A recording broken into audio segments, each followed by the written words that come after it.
Chers amis, bonjour, c'est Chaim Goel qui vous parle juste avant un départ, puisque je vais devoir m'absenter pour une dizaine de jours et je ne serai donc plus disponible pour répondre aux mails qui deviennent de plus en plus nombreux sur ma boîte mail. Et j'avoue en ce moment vraiment vivre une période absolument exceptionnelle dans toute l'histoire de mon ministère, de mon service. Et c'est un l'aune, je crois, de temps que nous vivons, qui sont des temps d'extrême pression. Et lorsque l'on parle de pression, généralement, notre âme paresseuse, notre esprit qui aspire, n'est-ce pas, d'une façon, au fond, assez humaniste, à la paix, à la tranquillité, à ce qui est agréable, à ce qui est facile, eh bien, perçoit l'idée de pression comme une chose négative. Eh bien, il n'en est rien. Et ce temps de Naziréa que le Seigneur m'a demandé, ce temps de mise à part, que le Seigneur, souvenez-vous-en, j'en ai parlé sur le site, m'a demandé de vivre, et voici quelques semaines maintenant, presque 2 mois, eh bien, m'a plongé dans une profonde, non pas prise de conscience, mais une profonde affirmation de la part de l'Éternel de ce que les pressions que nous vivons actuellement sont au contraire extrêmement bénéfiques. Je dirais même qu'elles sont salutaires et j'aimerais que vous puissiez avec moi réfléchir à travers le message que je vais vous relâcher sur l'aspect bénéfique des pressions que le Seigneur place sur nos vies aujourd'hui et qui peut-être vous dérangent ou peut-être vous troublent ou peut-être sont repoussés, refoulés. Beaucoup de chrétiens qui marchent avec les yeux rivés au sol, des bénédictions immédiates, matérielles et autres, ne supportent pas les pressions parce qu'en réalité, ce n'est pas le royaume de Dieu ou le royaume des cieux qui est leur but, c'est un royaume terrestre, confortable, qui commence par « j'ai accepté le Seigneur, je suis sauvé, c'est formidable, maintenant Seigneur, occupe-toi de moi, s'il te plaît, pour me rendre le parcours terrestre le plus agréable et le plus confortable possible. » Alors j'ai intitulé le message que je vous relâche avant de partir d'une manière très simple. Il s'intitule « Vivre ou mourir ». Alors, vous pouvez l'interpréter de plusieurs façons, ce titre. Lorsque vous aurez terminé d'écouter le message, eh bien, vous comprendrez qu'il y a pas mal de façons négatives ou, et j'espère que ce sera votre cas, positives de saisir, de comprendre, n'est-ce pas, ce titre. Ce message, je l'ai construit au travers d'un échange avec un frère belge qui fait de nombreux commentaires sur notre site. Il s'appelle Dominique, je ne vais pas camoufler son nom, et j'ai pas raison de le faire d'ailleurs.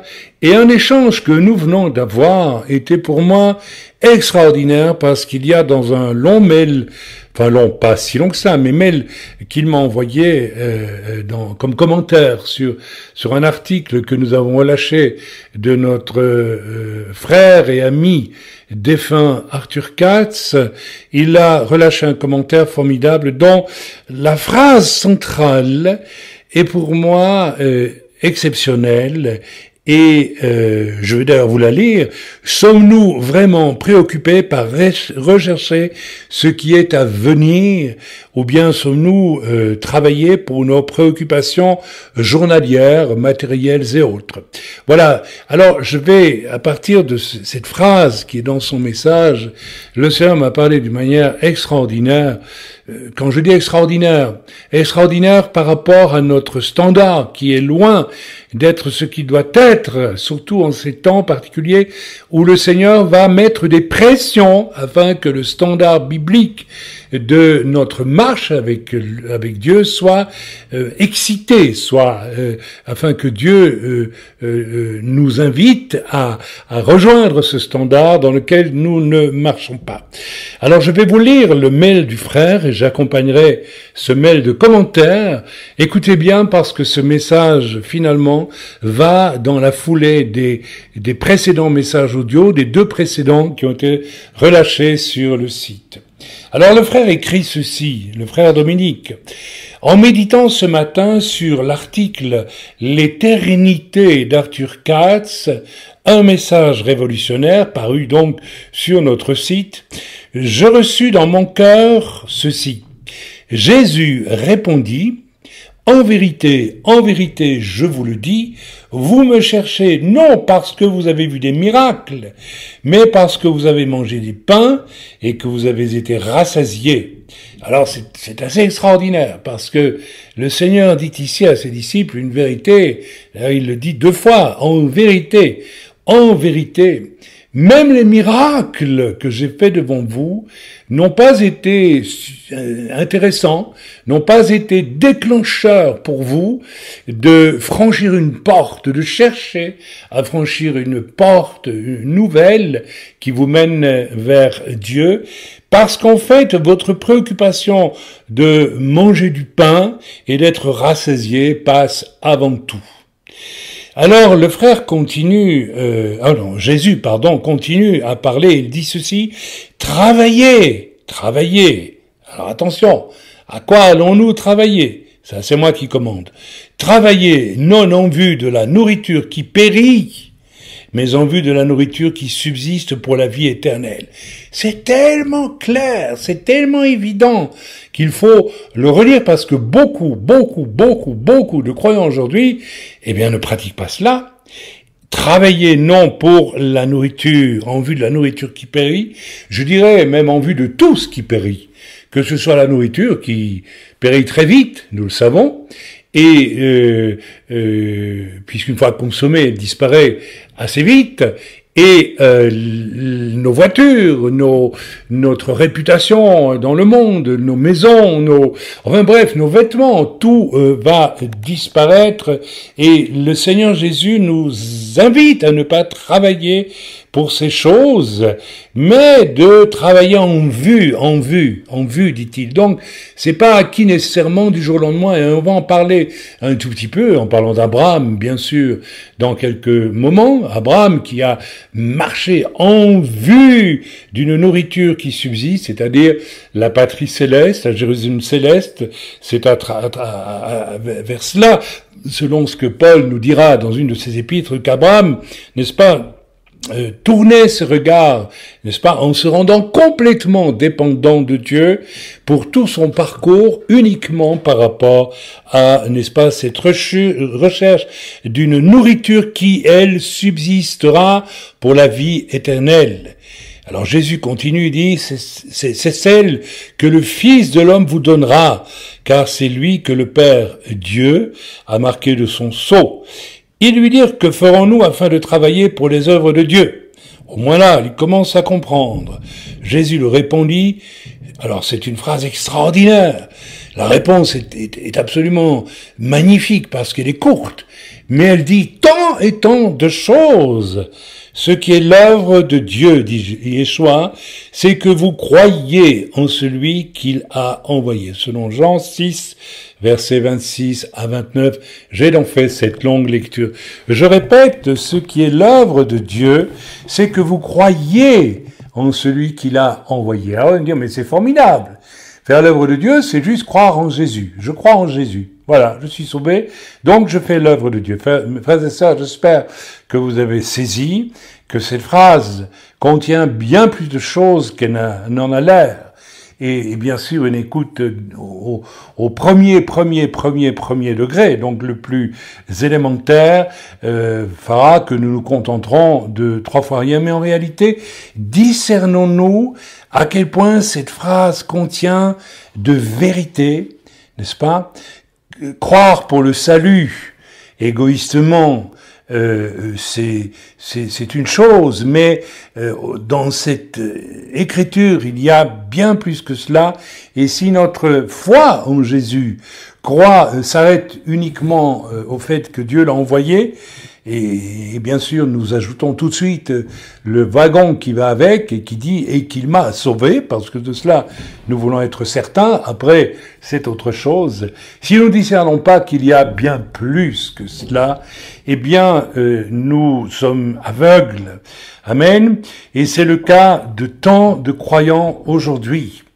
Je me rappelle, en préparant cet échange de mails avec le frère Dominique de Belgique, je me suis rappelé d'un homme qui est venu me trouver, voici pas mal de temps, et cet homme était intéressé par la formation en marchant, et cet homme était intéressé pour faire des progrès spirituels, mais d'une manière assez extraordinaire. Je l'ai invité à rejoindre aussi un endroit où une de nos réunions de maison qui se pratiquait, et il aurait pu, n'est-ce pas, aussi chercher à servir le Seigneur. Et finalement, non, quoique vivant pas très loin de ce lieu, il m'a fait savoir un jour qu'il se contentait qu'il était satisfait, et il était persuadé que cela était bien, que suivre sur la télévision le culte, n'est-ce pas, qui est diffusé par une grande assemblée en France, eh bien, c'était nettement bien pour lui, parce que tout simplement, il ne l'a pas dit ainsi, mais je l'ai compris, c'était bien plus confortable et bien plus facile. Les choses avec cet homme étaient étranges, parce que je me suis rendu compte que s'il était intéressé par la formation en marchant que nous proposons sur notre site et que nous pratiquons avec des disciples qui en veulent vraiment, eh bien, il était intéressé par la chose, il aurait voulu en bénéficier, mais il voulait tellement peu faire d'efforts pour faire une démarche vers nous, pour participer à cette formation, que, à la limite, j'ai compris qu'il aurait souhaité que je vienne chez lui à domicile, rien que pour lui, figurez-vous, afin de lui faire sa petite formation en marchant à domicile. Alors le monsieur, eh bien, continue à vivre, n'est-ce pas, sa vie de citoyen lambda, préoccupé, n'est-ce pas, d'aménager sa maison, que sais-je, enfin bref, préoccupé des biens terrestres. Il y avait chez cet homme quelque chose de tellement desséché, il y avait une apparence de christianisme évidente, mais il y avait vraiment la trace d'un cœur sec. Je ne peux pas vous le décrire mieux que cela. Et c'était assez effrayant, finalement, j'ai perdu la trace de cet homme, mais des hommes comme cela, des femmes comme cela, j'en ai rencontré je dirais presque des foules dans l'église en 30 ans. J'en ai rencontré des foules de ces gens qui souhaitent progresser spirituellement, mais pour eux, progresser spirituellement signifie s'enrichir sans rien donner. C'est-à-dire prendre au fond à Dieu, n'est-ce pas, vivant dans cette espèce d'idée d'un confort, je suis sauvé, donc il faut que Dieu continue à déverser en moi toutes sortes de trésors. Et figurez-vous que Dieu veut déverser dans vos vies des trésors, mais on ne les reçoit pas ainsi. J'en parlerai dans quelques instants.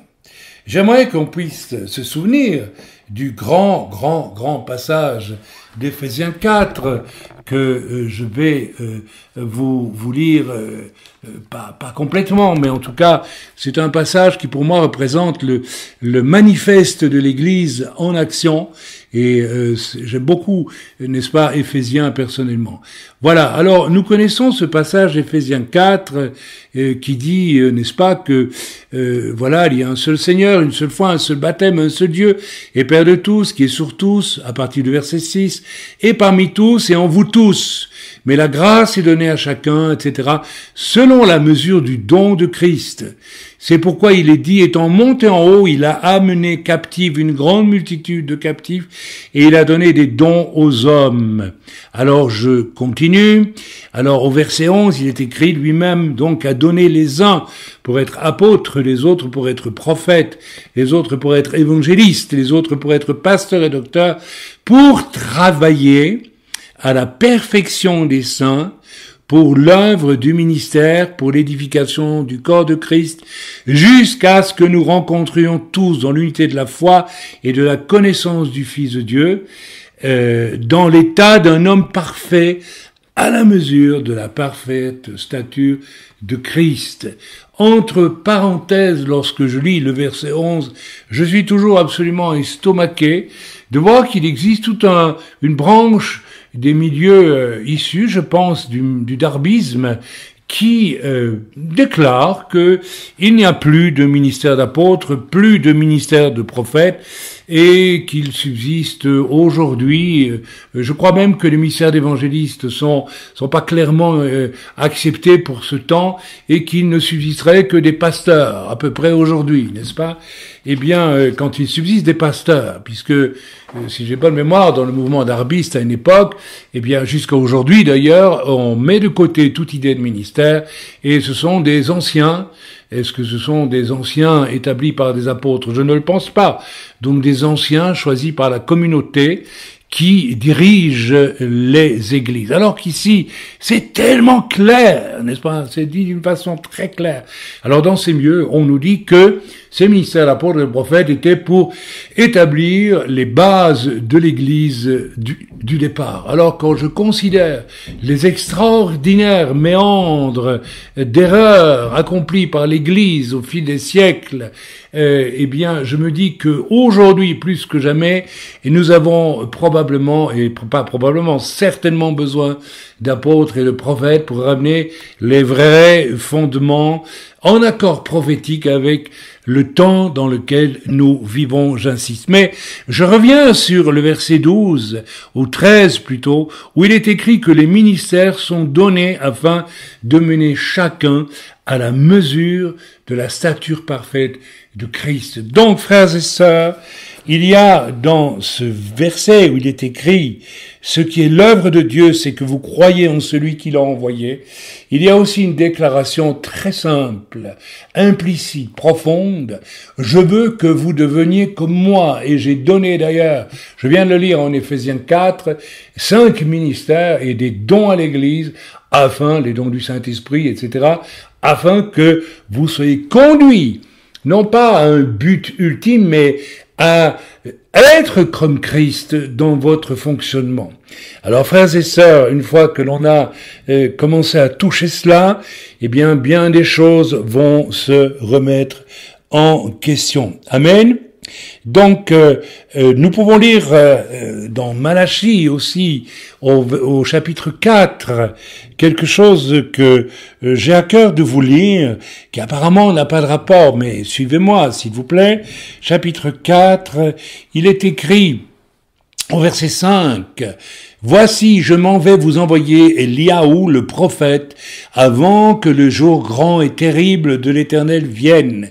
Il convertira le cœur des pères envers les enfants et le cœur des enfants envers leurs pères, de peur que je ne vienne et que je ne frappe la terre à la façon de l'interdit. » Frères et sœurs, je ne vais pas rentrer dans les détails de manière à situer prophétiquement ce fait, mais Yeshua va nous dire que Jean-Baptiste, qui pourtant lui déclara ne pas être Élie, eh bien, Jean-Baptiste est cet Élie qui devait venir, et il est certain qu'Élie, ou l'onction d'Élie, précède la première venue de Yeshua, et si nous allons lire l'écriture ici, et où il est question, avant que le jour grand et terrible de l'Éternel vienne, on a ici l'assurance que l'onction d'Élie va être encore relâchée avant la deuxième venue de Yeshua. Mais attardons-nous au verset 6 où il est dit « Il convertira le cœur des pères envers les enfants et le cœur des enfants envers leurs pères. » Au-delà de l'affirmation, je ne dirais même pas que c'est une promesse, c'est une affirmation de Dieu qui convertira, ramènera, disent d'autres versions, le cœur des pères envers les enfants et le cœur des enfants envers les pères. Il est question ici de terrestre, de père et d'enfant. Mais au-delà de cela, je pense que la relation père-enfant est profondément marquée, n'est-ce pas, de la relation père-fils.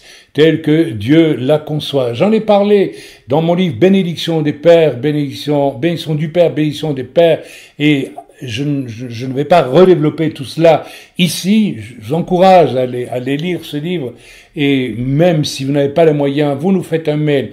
On vous l'offre, puisque Dieu nous a donné gratuitement, et nous donnons tant que nous pouvons gratuitement aussi.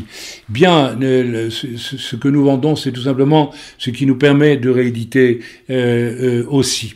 Bien, donc, il y a au-delà de la conversion du cœur des pères vers les enfants annoncée par la parole de Dieu au travers de l'onction d'Eliaou et le retour des enfants vers les pères, il y a aussi la réconciliation d'un principe entre Dieu notre Père et nous-mêmes qui sommes ses enfants, n'est-ce pas? De la même façon que le Père et le Fils, donc le Père et Yeshua, ont marché d'un commun accord en toutes choses, et que Yeshua est allé jusqu'à dire « Je ne fais rien d'autre que ce que je dois faire par mon Père », c'est-à-dire que les yeux de Yeshua étaient prophétiquement tournés au quotidien vers la pensée de son Père dans les cieux pour l'accomplir, délaissant complètement toute préoccupation d'ordre terrestre, d'ordre matériel, sachant très bien que Dieu, son Père, pourvoirait et qu'il aurait le pouvoir aussi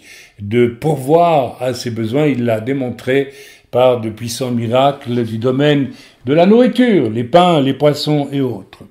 Voilà, donc je pense que nous sommes dans un temps très particulier où le Seigneur veut vraiment nous interpeller. Est-ce que nous sommes comme le Seigneur lui-même dans nos priorités, ou sommes-nous comme des humains qui avons bénéficié d'un salut et qui nous y sommes installés d'une manière égoïste et confortable, et c'est, je le sais, le cas de nombreux croyants aujourd'hui. Et frères et sœurs, des pressions sont mises, et des pressions terribles vont être mises dans un futur très proche, non pas pour vous faire souffrir, mais pour vous détourner de cette voie funeste où vous vous êtes engagés par centaines et par milliers, peut-être dizaines et centaines de milliers, n'est-ce pas, qui consiste à vouloir utiliser d'une manière assez arrogante finalement et presque blasphématoire votre salut et le Dieu de votre salut pour satisfaire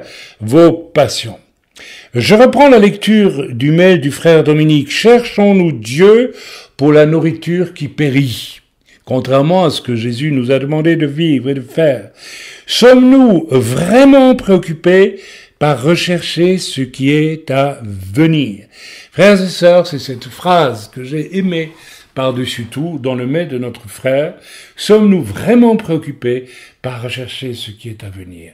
Voilà la marche dans laquelle nous devrions nous trouver. C'était celle de Yeshua, c'était celle des grands prophètes de la première alliance, c'est celle des hommes de Dieu de la Brit Hadasha, donc la seconde alliance. Mais est-ce que c'est la nôtre aujourd'hui? Il y a une dimension prophétique évidente qui découle de marcher avec le Seigneur en recherchant ce qui est à venir. Il y a là une dimension prophétique et de foi, évidemment, et surtout, elle est surtout, je dirais, activée en notre temps, n'est-ce pas, parce que notre temps est un temps où tout échappe au contrôle des hommes, et Dieu accélère cela, n'est-ce pas, d'une façon considérable, va permettre un désordre immense de manière à ce que les choses échappent aux mains des hommes et qu'ils soient invités à se détourner du désir de contrôler les choses pour leur seul bien-être. Dieu va accélérer ces choses et il élève en ce moment une exigence pour ses disciples et serviteurs au niveau de ce que cette exigence aurait toujours dû être vécue dans nos vies en réalité. Frères et sœurs, j'aimerais vous mettre en garde, vraiment en garde. Le Seigneur, je l'ai dit, il y a à peu près 2 mois, m'a demandé de me mettre à part. Et le Seigneur m'a demandé de me mettre à part et je me suis mis à part. Et Dieu a créé des circonstances qui m'ont obligé à me mettre à part. Donc quand Dieu en plus vous emmène au travers des circonstances dans une mise à part qu'il vous a commandée, c'est qu'il veut vraiment vous parler. Je ne vous dirai pas ce que j'ai reçu parce que je n'ai pas le sentiment, je pourrais vous le dire, mais je n'ai pas le sentiment que c'est utile parce que c'est absolument personnel. J'ai reçu des directions, j'ai reçu des corrections, des soulignements, n'est-ce pas, plus affirmés dans certaines choses, n'est-ce pas, en vue, et des directives secrètes, j'ose le mot, secrètes, mais qui n'ont rien de caché dans le sens occulte. Ce serait l'occultisme. Non, des directives ultra personnelles pour les temps à venir. Et comme je l'ai témoigné, aussi le Seigneur m'a déclaré, je l'ai vécu, je l'ai perçu, puisque une nuit, j'ai vécu une expérience que je vous ai rapportée il y a 2 enregistrements maintenant, où j'ai ressenti, où j'ai perçu que Dieu voulait accorder à ses enfants, donc j'en fais partie, une autorité que jamais ils n'ont eue dans les temps passés et qu'ils vont avoir de façon très spéciale dans les temps futurs. Combien, je reviens donc au mail de mon frère Dominique, combien sommes-nous à travailler pour nos préoccupations journalières? Journalières, rendez-vous compte, alors que le Seigneur nous demande de lever nos regards vers ce qui est éternel. C'est tellement fort ce qu'il dit ici. Nous travaillons nous travaillons toujours plus pour payer nos factures, notre nourriture physique, nos loisirs, pour acheter des nouveautés technologiques. Mais combien investissons-nous pour les biens spirituels? Combien de nos prières sont centrées sur nos besoins matériels, professionnels, familiaux, en fait centrés sur la terre, le terrestre? Nous oublions que le terrestre et nos biens matériels seront un jour détruits. J'écoutais un dimanche un culte en ligne d'une grande église en Alsace.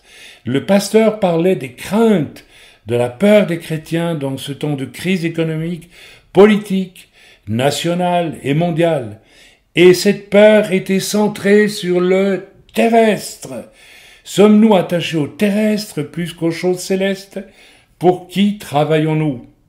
Dominique continue et il dit combien de ministères ont des palaces comme maison, roulent dans des grosses cylindrées très coûteuses, portent des costumes qui coûtent de quoi nourrir un Indien ou un Africain pour des années. Quel est leur centre d'intérêt? Il y a vraiment du vrai dans tout cela. Est-ce que nous devons signaler des ministères comme, il faut le dire ouvertement, comme Bénin, ou des gens, n'est-ce pas, de la même, je dirais, engeance morale dans ce cas.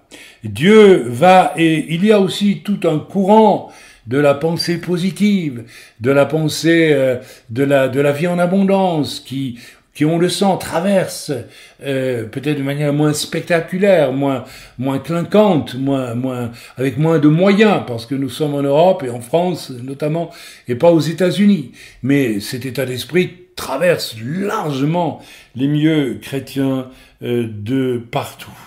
Notre frère Dominique continue et dit « Dieu va ébranler le terrestre et nous risquons d'être dépouillés. » Il dit « nous risquons ». Moi, je trouve que le mot est faible, mon frère Dominique, mais je crois que tu as été plein de charité et tu n'as pas voulu dire que nous sommes certains que nous allons être dépouillés, en tout cas beaucoup vont être dépouillés de leurs biens matériels par les faillites, les chômages, les météos catastrophiques et pourquoi pas, dit Dominique, la persécution. Comment allons-nous réagir? Il est temps de nous recentrer sur les choses du royaume.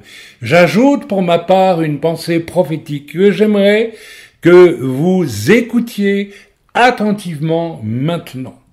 J'annonce pour ma part que seuls les biens générés par Dieu, et non pas par la convoitise humaine, dans le cadre de son service ou d'une existence où lui est prioritaire, ne seront pas atteints par les phénomènes tragiques qui s'abattent déjà et qui vont s'abattre d'une manière encore plus cruciale sur la terre.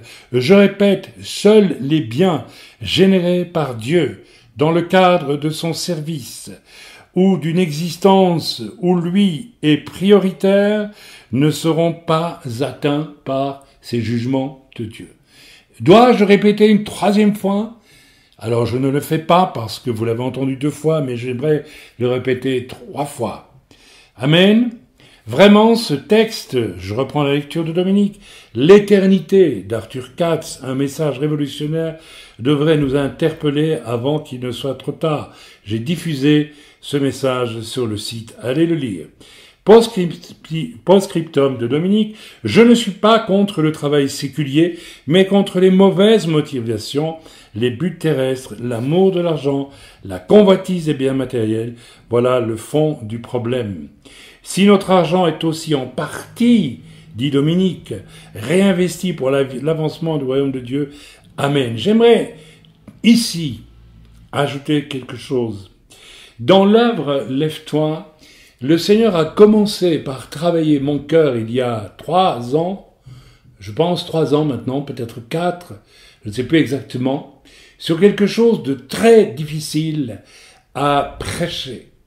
En effet, le Seigneur m'a montré qu'il ne fallait plus parler de dîmes, d'offrandes ou de choses comme celle-là, de manière à ce que les gens aient, n'est-ce pas, une espèce de grille, de repère. Je donne ma dîme, je fais éventuellement une petite offrande ou une plus grosse, qu'importe.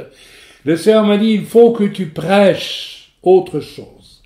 Quelque chose qui va libérer la spiritualité des membres dans l'œuvre, qui va élever leur niveau spirituel de façon considérable et même leur niveau de sainteté. Frères et sœurs, nous péchons lorsque nous avons un corps double avec nos biens. Jésus, sur cette terre, a marché sans se faire propriétaire de rien, mais il n'a manqué de rien, de ce qui lui était nécessaire pour accomplir son itinéraire selon la pensée de Dieu, son Père. Eh bien, frères et sœurs, c'est exactement à ce niveau-là que le Seigneur, Bible en main, je peux l'affirmer, nous invite à aller.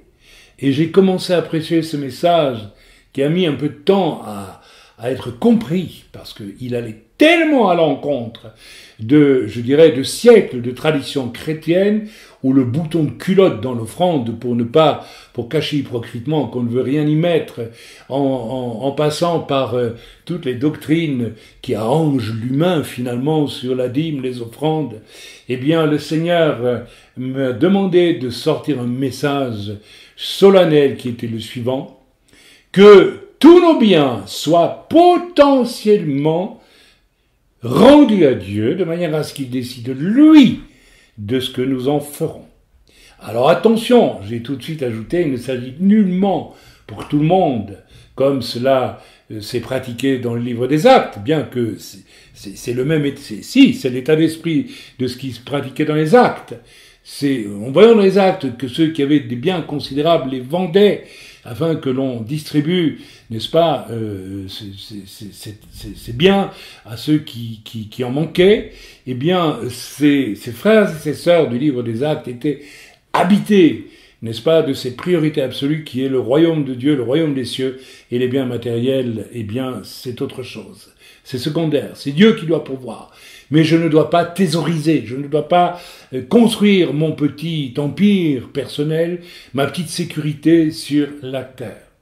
Alors, les frères et les sœurs ont compris ce message. Vous n'imaginez pas à quel point, lorsque ce message a été relâché, nous avons décidé tous ensemble, désormais, chacun est responsable devant Dieu de ce qu'il fait de ses biens. Il n'y a pas d'enseignement sur le fait de donner ou de ne pas donner ou de donner ceci, la dîme ou autre chose. Nous n'enseignons plus rien à ce niveau-là. Nous disons chaque enfant de Dieu est responsable devant Dieu de ce qu'il fait. C'est une affaire entre chacun et Dieu lui-même. Et ça ne passe pas par le canal d'une église avec ses doctrines, n'est-ce pas, qui finalement sont, à mon avis, quasiment blasphématoires par rapport à l'attente de Dieu. Alors, frères et sœurs, j'ai donc terminé la lecture du mail de notre frère Dominique et voici ce que je lui ai répondu. Cher Dominique, j'extrais de ton commentaire 2 phrases qui, à mon sens, représentent l'axe principal du texte.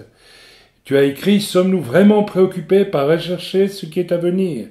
Combien sommes-nous à travailler pour nos préoccupations journalières ?» 2 phrases que tu viens d'écrire et qui s'opposent clairement et doivent mener à une réflexion profonde et radicale, décisive pour notre futur au quotidien et aussi notre éternité. Mais au lieu de rester sur ce niveau nécessaire, cette opposition, j'aimerais donner un élan supplémentaire à la première de tes phrases écrites. Sommes-nous vraiment préoccupés par rechercher ce qui est à venir ? Car tout est là dans cette phrase, Dominique. La préoccupation de ce qui vient, et donc qui n'est pas encore là, puisque ça doit venir, c'est tout le discours de la foi d'Abraham et d'autres. Foi qui est aussi, pour nous, bien sûr, une voie, une Torah. Le mot Torah veut dire aussi voie. Je ne sais pas si vous le savez, mais le mot Torah, donc pour les Juifs, la Torah, ce sont les 5 premiers livres de la Bible. Eh bien, ce qu'on appelle le Pentateuque, eh bien, le mot Torah, qui représente la parole de Dieu, pour les Juifs d'une façon solennelle, signifie aussi la voie à suivre. Donc, la concomitance entre la lecture des livres fondamentaux pour les Juifs et le chemin à suivre est évidente. Donc, il y a, je reviens donc, la foi est aussi pour nous, bien sûr, une voie, une Torah, puisque je l'ai dit, le mot Torah veut dire aussi une voie, et elle est le mécanisme de disponibilité à l'égard de Dieu qui fatalement nous rend prisonniers de Dieu et tout aussi obligatoirement dans l'impossibilité de songer à autre chose, savoir le matériel, qui prendra alors automatiquement une espèce de 2e place dont le maître sera le seul à déterminer la consistance, le contenu et les temps. Frères et sœurs, je vous invite bien sûr à aller dans Hébreux 11.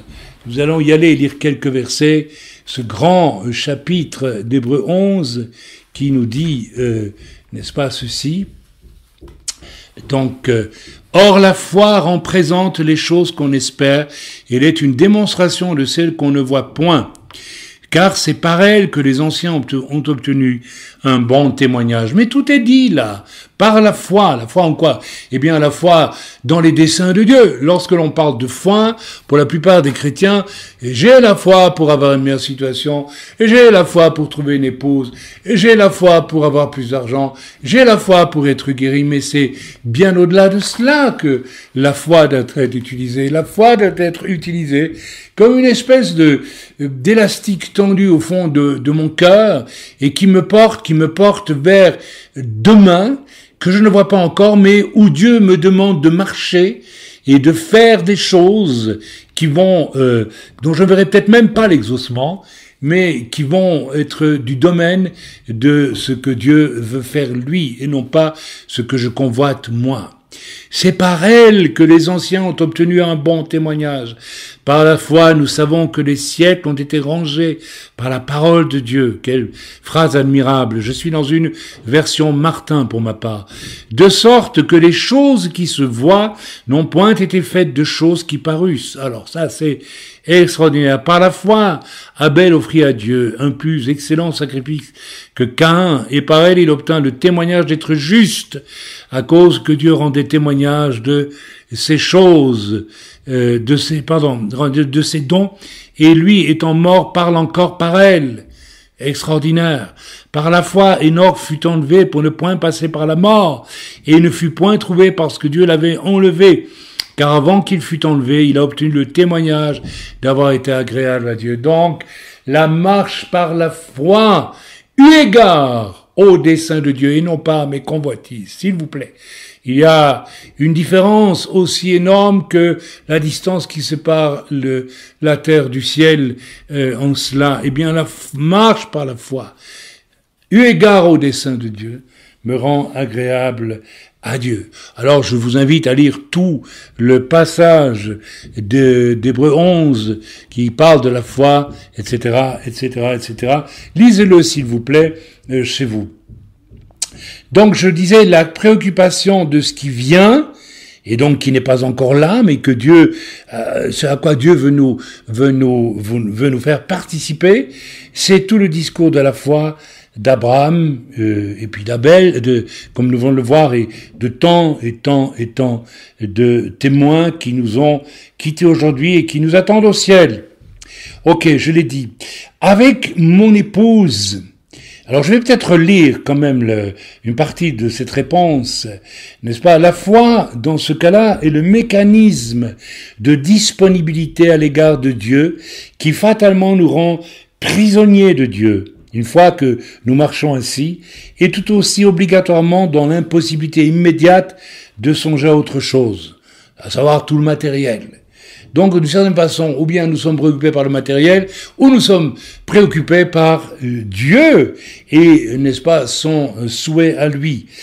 Et tout aussi obligatoirement, nous sommes dès lors dans l'impossibilité immédiate de songer à autre chose, je l'ai dit, c'est-à-dire le matériel qui va alors prendre, je dirais même pas une deuxième place, qui va disparaître tout simplement, parce que le maître va déterminer seul la consistance, le contenu et les temps pour accorder les besoins matériels qui nous sont réellement nécessaires.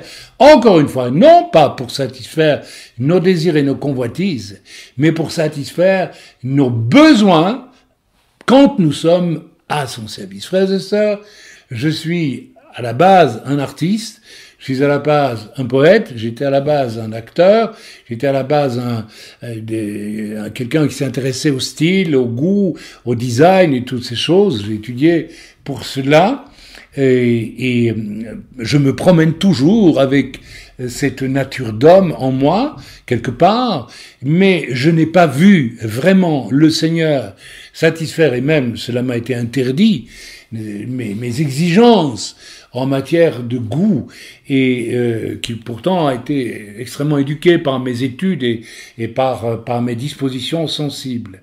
Alors c'est tout à fait étonnant parce que tout ce que nous avons comme meubles et objets divers, la plupart du temps, nous ont été donnés ou nous ont été apportés et au départ ne correspondaient pas du tout au choix que moi j'aurais fait.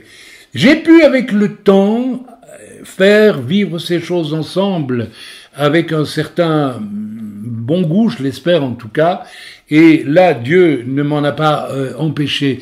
Mais c'est assez humoristique de voir, n'est-ce pas, moi je me rends compte à quel point ce dans quoi je vis m'a été donné parce que j'en avais besoin par rapport au service du Seigneur, mais ne correspondait absolument pas à ce que moi j'aurais légitimement, croyais-je, souhaité, désiré, moi je dirais même en fait convoiter. Convoiter, c'est vouloir quelque chose. C'est pas nécessairement désirer quelque chose de malsain. C'est convoiter, c'est déjà vouloir quelque chose. Je veux ceci, je le convoite. Hein? Amen. Donc convoiter, il y a, je sais pas moi, il y a convoyeur. Hein, je convoie, j'accompagne quelqu'un, j'accompagne un désir, et c'est là que l'on peut parler de convoiter. Avec ma femme et nos enfants qui nous ont suivis pendant le temps où nous les avons élevés, nous avons conçu de toujours et vécu le ministère ainsi en 30 ans. C'est pourquoi je suis un petit peu étonné de devoir parler de cela aujourd'hui, parce que je me rends compte que pour nous, ça a été dès le départ une exigence de Dieu qui pour nous a semblé absolument naturelle, fondamentale et je dirais même basique de départ. Pardonnez-moi si je vous offense, si vous n'êtes pas dans le cas, mais je crois que le temps est venu pour parler clair, pour parler très, très franc, sans avoir l'air d'être enorgueilli pour autant. Et avant d'accéder au ministère, nous avons, je m'en souviens très bien, je parle pour moi, mais je suis certain que ma femme a vécu la même chose. Je me baladais pas à l'intérieur de son cœur à l'époque, mais comme elle m'a accompagné sans jamais la moindre restriction en 30 ans, eh bien, j'imagine qu'elle aussi, intérieurement, soupirait après cela comme une chose normale, comme une chose accrochée par le Saint, béni soit-il, en nos cœurs, nés de nouveau. Parce que la nouvelle naissance, elle se voit à quoi? Eh bien, je crois qu'elle va se voir à cela. En ce sens que nous marchons par la foi avec les projets de Dieu, dont nous ignorons ce qu'ils seront demain, mais nous en faisons notre essentiel et nous laissons Dieu préparer le matériel qui sera nécessaire, bien sûr pour notre survie, mais dans le cadre de cet appel à la marche par la foi. C'est une école qui est rude, oui, bien sûr qu'elle est rude. Elle est rude pour la chair, évidemment qu'elle est rude pour la chair. Elle implique que vous oubliez tout ce que vous avez aimé jadis en tant qu'humain et que vous le soumettiez au Seigneur. Oui, mais c'est une saine école pour la chair et qui ne pose au final aucun vrai problème. C'est très mystérieux. C'est très étrange parce que pour la chair c'est rude, mais en réalité lorsque l'on s'y adonne d'une façon entière, ça devient inévitablement, je dirais pas facile, mais obligatoire. Et étant devenu obligatoire, ça devient facile. Plutôt, c'est difficile, mais nous y arrivons systématiquement, et d'une façon, je dirais, je vais oser le mot, royale, c'est-à-dire sans bavure. Et ça, c'est merveilleux. C'est une expérience rude, mais qui est saine. C'est une école pour la chair qui doit être, et qui ne pose au final, je l'ai dit, aucun vrai problème pour celui, alors écoutez bien, qui se rend disponible de cœur et d'esprit au vu de Dieu, car alors il est comme embrasé d'un feu intérieur, un feu qui est saint et qui anesthésie la chair avec ses convoitises, la domine souverainement et finit par la tue littéralement. Je ne dirais pas qu'elle finit par la tuer.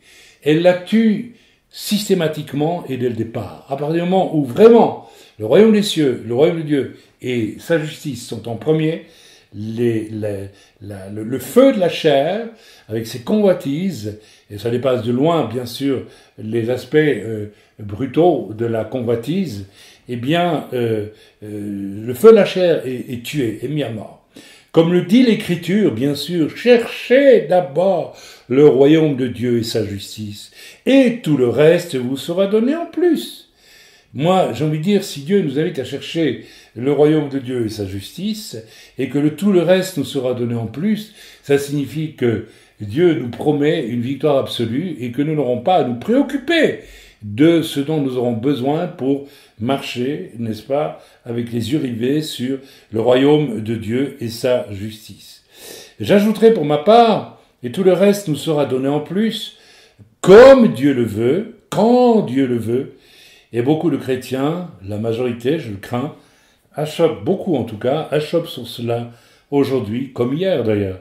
Et cependant, frères et sœurs, quel trésor de brisement, suivi d'enrichissement spirituel subtil et profond, Dieu ne veut-il pas nous dévoiler lorsqu'ainsi, en plus de servir ses desseins, nous acceptons cette grande aventure de la dépendance à son égard et à tous égards, en gardant les yeux fixés prophétiquement sur ce qu'il prépare demain à son service. Le parcours de dépendance à l'égard d'un cheminement prophétique qui implique un amour véritable de Dieu et de son royaume, et une dépendance totale aussi dans les domaines seconds, le matériel, c'est une porte d'accès, n'est-ce pas, à une dépendance, c'est une porte d'accès, pardonnez-moi, un riche parcours, écoutez-moi bien, de surprises divines. Beaucoup de chrétiens ne vivent pas, ne connaissent pas ce parcours des surprises divines. Je me rappellerai toujours d'une certaine sœur qui fréquentait notre assemblée de Balègue en Suisse et qui me disait un jour de sa petite voix chevrotante « Mais toi, Chaim, tu as vécu beaucoup de choses extraordinaires et tu en vis encore, mais moi, j'ai jamais rien vécu de tout ça. » L'air de dire « Dieu n'est pas juste ». En réalité, cette personne convoitait 1000 choses et en réalité vivait un parcours avec Dieu basé sur des convoitises et pas du tout sur une dédicace de sa vie au royaume de Dieu et au royaume des cieux. Frères et sœurs, une porte d'accès, n'est-ce pas, avec des enseignements personnels, en direct avec Dieu, des expériences fondatrices que je ne peux pas vous décrire car elles sont tellement personnelles, des révélations personnelles, des parcours pour le monde futur et pour le millénium qui vient. Tout cela, le Seigneur le donne à ceux qui ont le royaume des cieux et le royaume de Dieu en priorité. En dehors de donc un riche parcours de surprises divines, en dehors de cette dépendance ou la marche prophétique, c'est-à-dire jamais les yeux rivés au sol des besoins, mais en attente permanente de la révélation de la prochaine étape divine, se combine évidemment à la foi. Foi en un parcours orchestré par Dieu qui pourvoit, et non foi pour obtenir sans cesse ce que je convoite, comme me faisant ressembler à l'albatros d'un poème de Charles Baudelaire, n'est-ce pas, l'albatros égaré, ce vaste oiseau aux ailes très larges, égaré et tombé sur le plancher d'un navire et qui bat de l'aile désespérément sans pouvoir s'envoler. Et c'est le cas de beaucoup de croyants aujourd'hui. Aujourd'hui, si vous avez bien écouté ce message, vous avez la réponse à votre problème. Votre vie chrétienne était fade, est-elle inintéressante, est-elle ennuyeuse? Vous plaignez-vous de ne pas vivre, n'est-ce pas, un parcours fait de trésors inimaginables, et vraiment inimaginables pour la raison humaine, pour votre humanisme, pour votre intelligence ou même votre imagination? Eh bien, la raison est très simple. Vous avez depuis trop longtemps, et peut-être depuis toujours, choisi de satisfaire d'abord vos besoins, de demander à Dieu de s'occuper de vos convoitises, et non pas d'oublier tout cela et de rechercher le royaume de Dieu et sa justice. Frères et sœurs, j'ai l'autorisation de la part du Seigneur de vous donner 2 courts témoignages pour terminer, 2 témoignages que je n'aime pas beaucoup donner parce qu'ils sont des trésors, des richesses que Dieu nous a confiées dans notre parcours abrahamique, je dirais, par la foi, les yeux rivés sur les exigences de Dieu et non pas sur ce que nous aurions souhaité. Je voudrais ajouter un bémol et vous confesser qu'il serait absolument insensé, hypocrite et peu intelligent de vous dire que j'ai probablement été toujours parfait dans mon parcours, n'est-ce pas? Nous branchons tous, comme le dit l'Écriture, et je laisserai Dieu, lorsque je viendrai devant lui, me révéler toute réalité. Mais il n'empêche que ce que Dieu cherche, c'est un homme qui a un cœur tel que celui que Dieu peut agréer, n'est-ce pas, comme le roi David.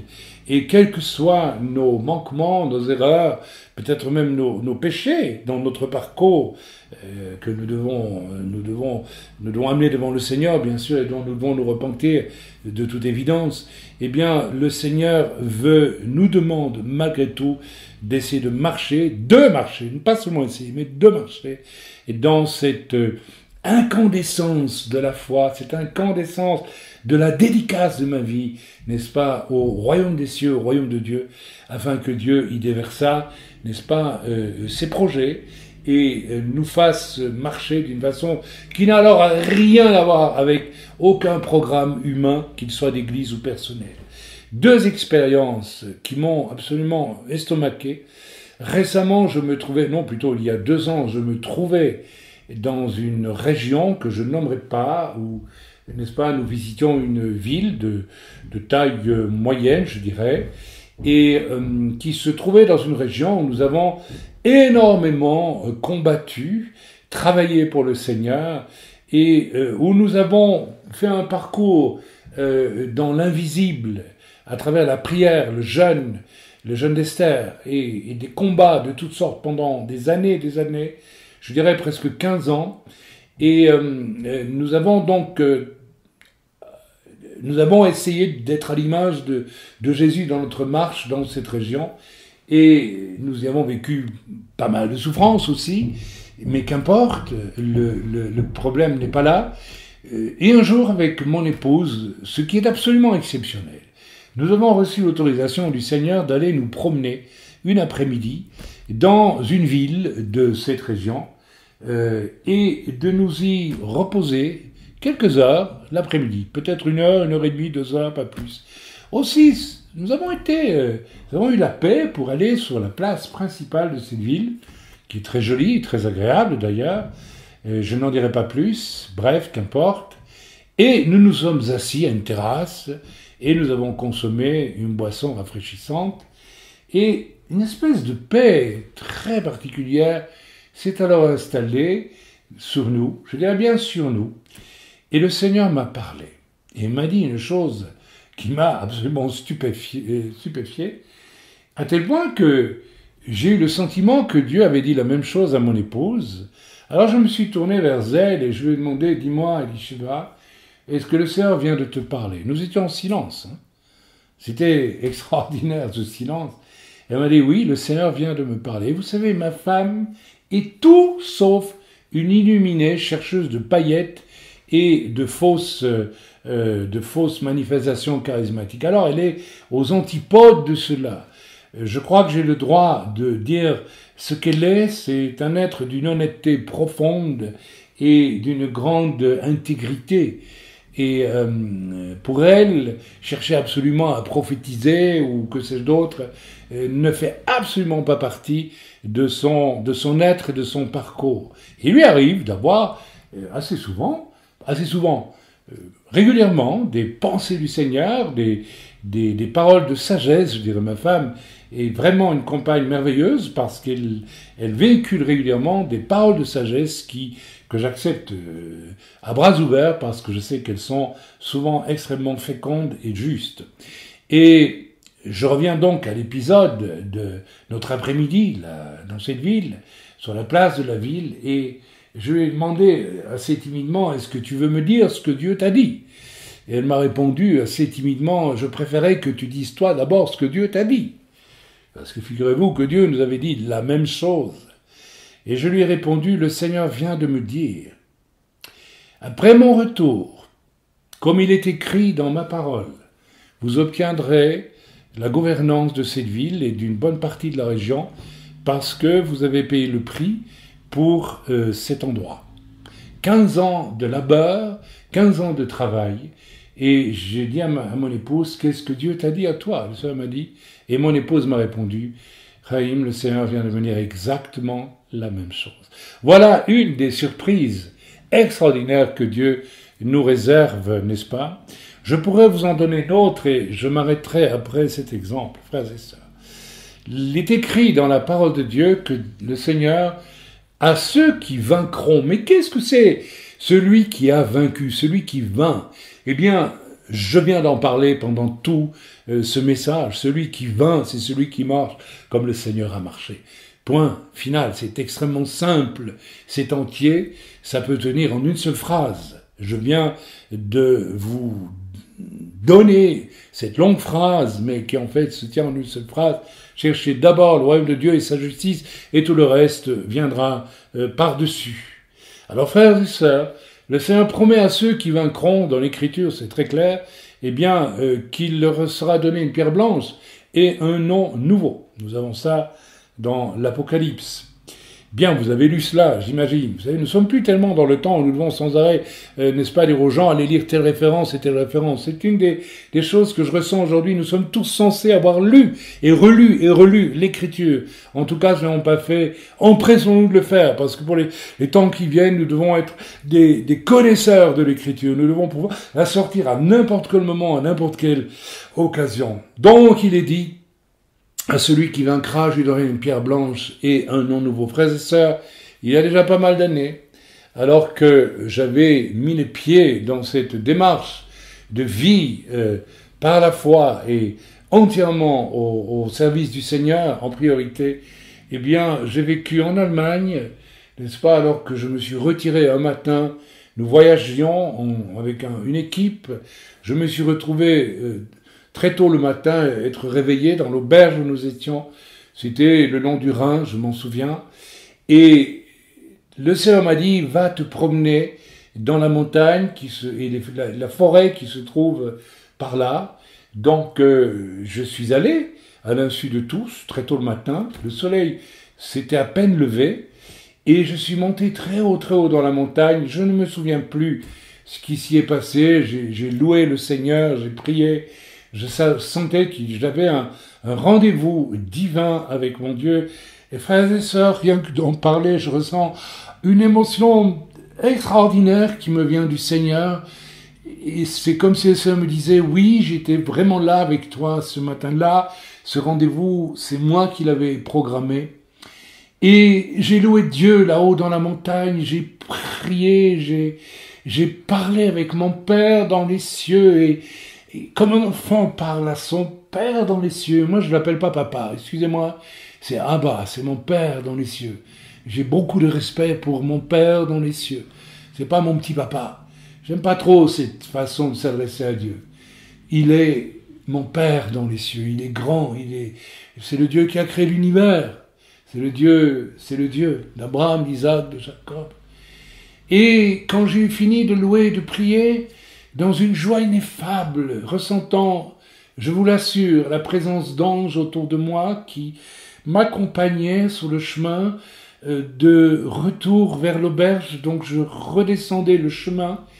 Et là, en plein milieu du chemin que j'avais pris pour monter quelque temps auparavant, je ne sais pas, était-ce des dizaines de minutes, était-ce 1 heure, 2 heures, je ne sais plus, était posée sur le chemin, en plein milieu, une pierre blanche, d'un format d'environ 7-8 cm de long sur 4-5 de large, je ne sais plus, et d'une épaisseur d'environ 1 cm et demi, 2 cm.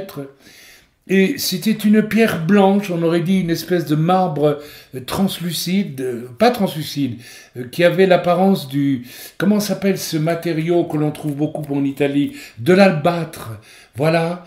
Et cette pierre parfaitement rectangulaire était posée là, et le Seigneur m'a dit, prends cette pierre.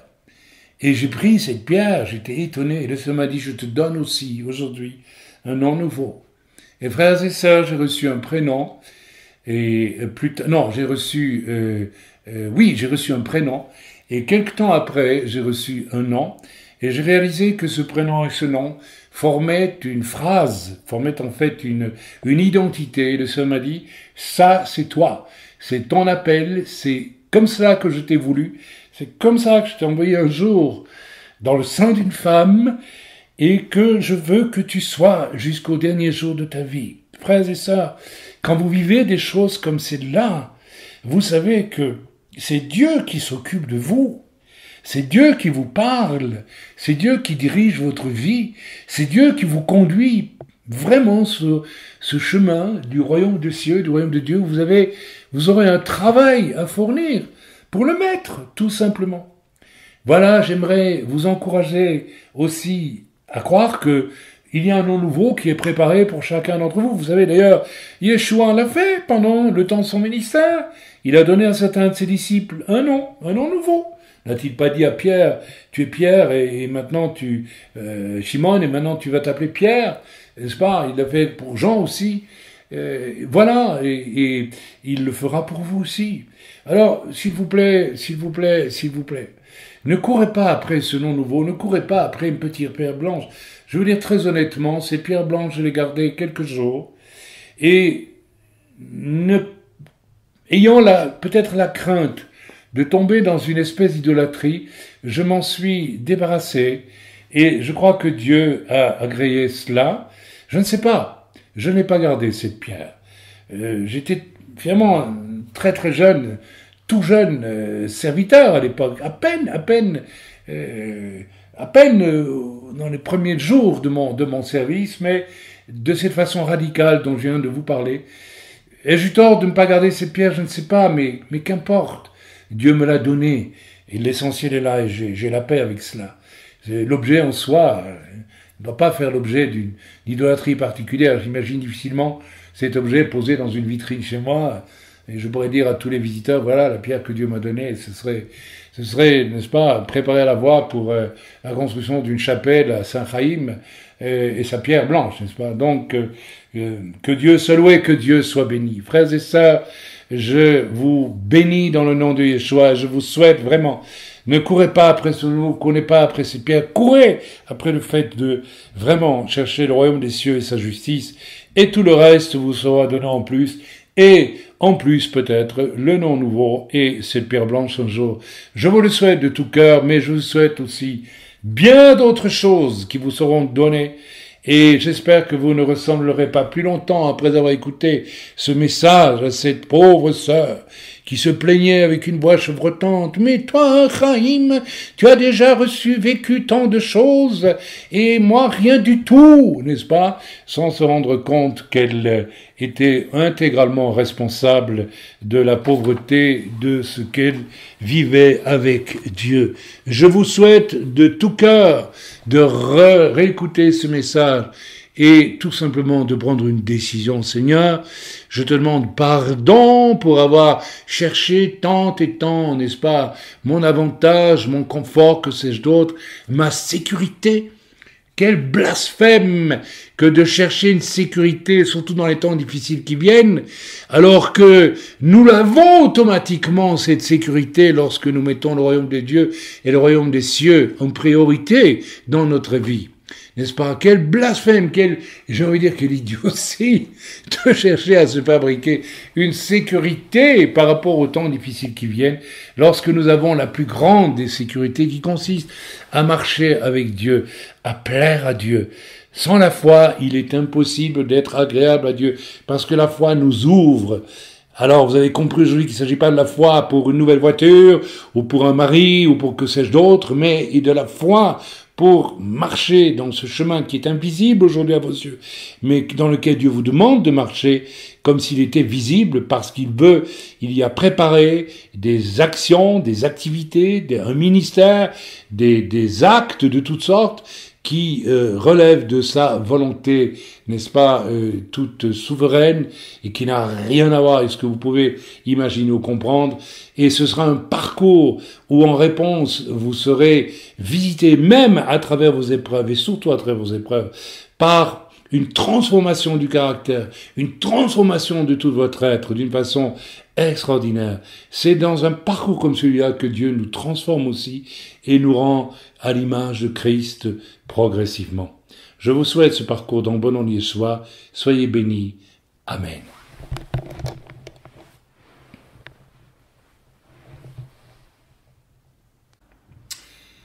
Chers amis, c'est Chaim Goel à nouveau, et je vous prie de me pardonner, mais il y a une part importante du message « Vivre ou mourir » que j'ai omis de vous relâcher au moment où j'ai enregistré.